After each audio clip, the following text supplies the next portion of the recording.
На корте трудно уловить движение мяча. Удары настолько сильные, что держать его в поле зрения успевают только теннисисты. Здесь спортсмены сборных России и Узбекистана. Нас представляет татарстанец Илья Симакин. Соперники хорошие, это БРИКС-игры. Тут, я думаю, все хорошо играют, за исключением, может, пару команд, у которых нет рейтинга. Мы хорошо подготовились, хорошо настроены, готовы выиграть этот турнир, показать свою лучшую игру, показать свой лучший теннис.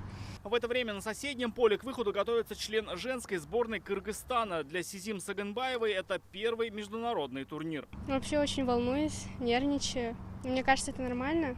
Размер корта 23/8, длина матча не ограничена. Правила такие же, как и на большом шлеме. Одно отличие в том, что наш ответ Уимблдону — это все же Казань с ее не менее комфортным для спортсмена климатом. Как отмечают теннисисты, которые прямо сейчас проводят матч прямо под открытым небом, климат очень комфортный. Впрочем, если погода испортится, то они перейдут уже под купол. Теннисисты считают, в плане удобства на играх БРИКС им повезло больше остальных. Соревнования идут в Академии тенниса рядом с деревней Универсиады.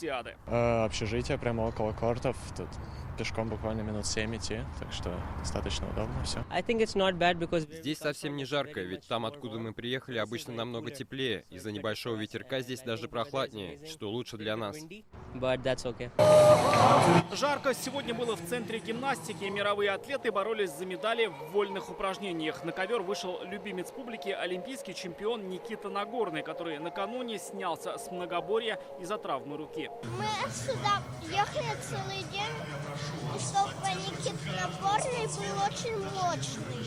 Мы очень рады быть здесь, что в Казани проходят такие крупные игры, как БРИКС. Мне всегда был интерес посмотреть, как гимнасты делают. Всегда удивляюсь, как они исполняют такие трюки.